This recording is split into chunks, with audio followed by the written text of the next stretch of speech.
Hello everybody, we are here to present to you our second bioinformatics app from the Antibody and Product Development Lab in Bioinformatics Institute A*. This is our second app and it's meant for analysis of DNA and page gels.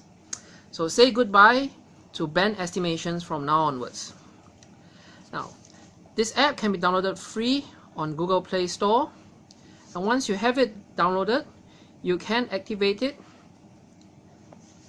using this icon, GelApp.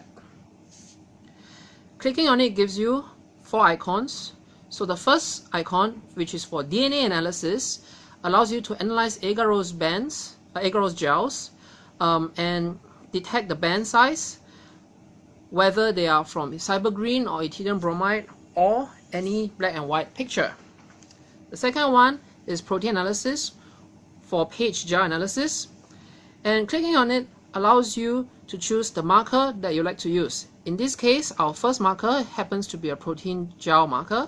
The second one is a DNA gel marker. You can create a new marker either from here or by clicking on this button, Save Markers. Save Markers allows you to keep markers that you commonly use so that you can load them easily for subsequent analysis. The instruction manual here tells you that to load your marker, you need to have the image on a white background with the bands as black blobs, and you can adjust the black blobs, I will show later on, using 3 parameters. These 3. Okay, so to do this, let us first get the image. GelApp allows you to pick your image from a variety of sources. You can take them from Dropbox, any file managing software, or gallery, or photos. However, we are aware that some phones have a different gallery software that has a different file path, and that may result in an error. We suggest that you either use Dropbox or ES File Explorer. For this example, I will show how to take a marker from the ES File Explorer. So I'm going to take this band. Note that there is an unspecific band here, detection there, and this is where you can edit using the parameters below. Remember, it has to be on a white background. So if you happen to get an image which is like this, white on a black background, please do remember to click Inverse Image. Once you're satisfied with the size, you can click on Next, and you need to enter the minimum number of fragments, pixels in the fragment that you would like the software to auto detect for you. For example, here we have a default value of 450. Clicking on Detect allows the software to find out for you where the bands are. And at this stage, you can see that the bands are all surrounded by a box. If the detection is not good, you are allowed to edit and add your own bands. And if they are wrong detections, you can click on Erase and remove the bands. Okay, press Stop when you're done and edit if you want to add bands, and press Stop. You can see the buttons up here. Click on the 3 dots for the menu to come down and click on Save Changes. At this point, you can enter the values for each of the detected bands by clicking on the band and entering the value. So in this case, the top band is a 250 kilodalton band, and you just enter the value. And the second one, let's just put it at 150. Once the values have been entered, it will become green color. When you have done all the bands, you can click on Save Changes, and you can pick to choose the name that you want to save this particular marker. I will not do this here because we already have this marker pre-saved. Okay, I will now exit from this section and do an analysis of a page gel. If you had saved the marker previously, the marker would show up here.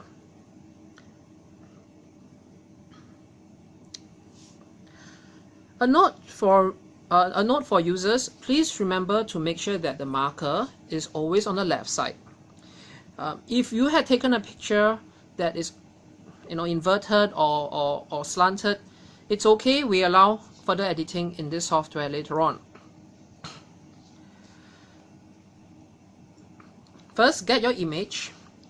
I have previously shown getting an image from ES File Explorer. Now I'm going to show getting one from Dropbox.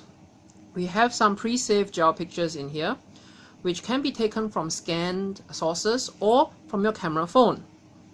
So opening this file, you can see that the image here allows you to crop it. This is particularly useful if you had taken the picture from a camera phone. Try and minimize the size of your image to speed up the processing. So we crop the image on the areas that we are interested in. Once you have selected the areas by dragging the corners, click on Crop Image and the final image will show up at the bottom. Click on Next and you can adjust the brightness accordingly. You may even flip the image if the marker happens to be on the left side. On the right side to the left side. The auto process buttons allow you to process the image from this step onwards if you had already a pre-save setting. In this case, we do not have a pre-save setting at this point, but for subsequent users, users may like to save these settings for quicker and hassle-free process. At this stage, you may also rotate the image clockwise or anti-clockwise. As our image is already in the right orientation, we will just proceed next. Gaussian blur allows you to manipulate the clarity of the image. In this case, as the image is already pretty clear, we are not going to modify the settings.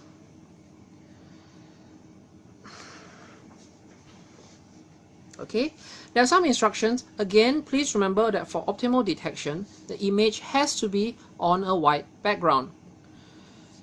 If you are familiar with these settings, you may enter them here by yourself, either by clicking on it and entering a value from your keypad, or dragging the value or dragging the scale at the bottom. We have a preset recommended setting that you may first apply, followed by any adjustments that you feel necessary. Okay, if you have messed it up, like what I have done here, click on recommended setting again to reset it. Remember, the image has to be on a white background, so please do remember to click on inverse image. Once that is done, click on next. And remember, you have to key in the pixel size again.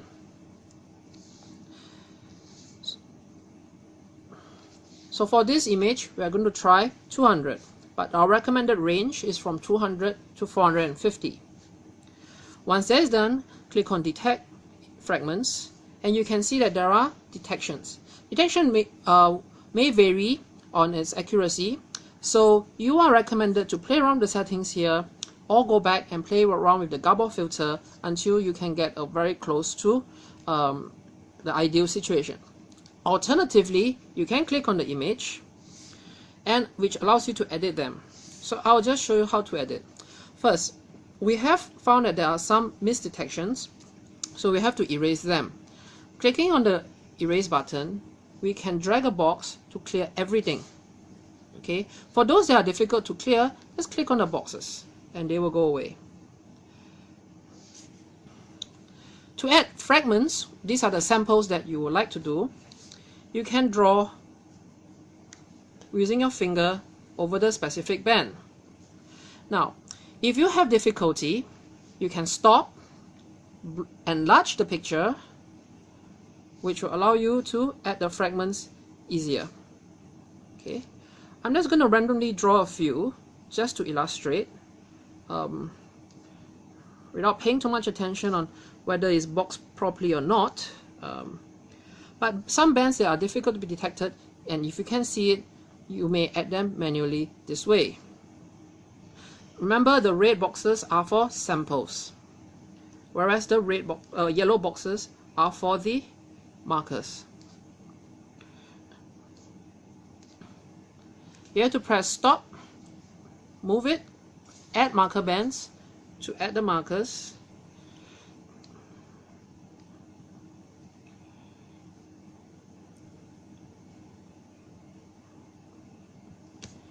And press stop.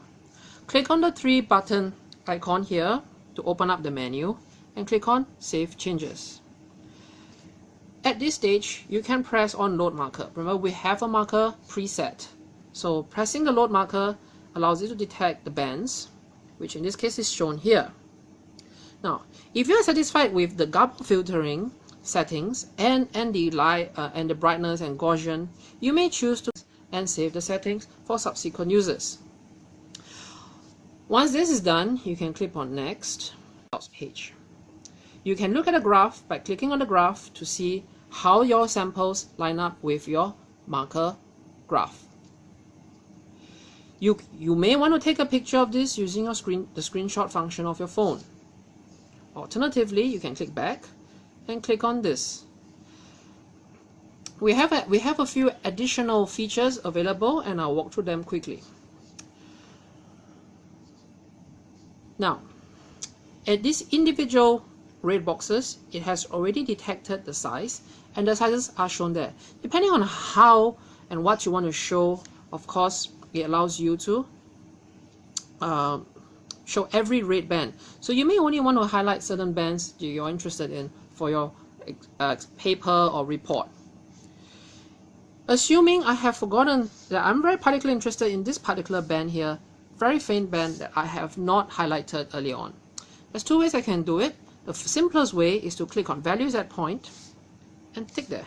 And straight away, it will give me the values of that particular point. Please remember that these values at points are not saved onto the image. If you would like to keep this image, you're advised to take a screenshot of this. You may clear it if it's too messy. And if you would like this picture saved, you can either do a screenshot or click on Export Calculations as a picture. This picture will be saved in your Pictures folder / saved images. Okay. Assuming you have realized, okay, I have too many bands, you may want to backtrack. Okay. You may want to backtrack and do the settings all over again to either add or remove other bands that you do not want anymore. So it may be easier for some people to use the specify values at point. Okay. So if I were to just do this quickly, roughly, just to show that we want only specific locations, assuming I'm only interested in this band and this band and this band, okay, I can save, load marker, next, and I'll get a much cleaner picture. Okay. To exit the app, you may choose to press the menu button on your phone and click on Exit GelApp. It'll bring you to the main screen, and you can just exit from there. Okay. We hope you enjoy and find GelApp useful for your research, and we'd like to remind to you that this app can work on a landscape as well. We'd like to highlight to you that this app is brought to you by the Antibody and Product Development Lab, and is created by Mr. Sim Jiazhi, Mr. Nguyen Phi-Vu, and Dr. Samuel Gan. We hope you enjoy the app and that it will contribute to your papers and your reports. Thank you.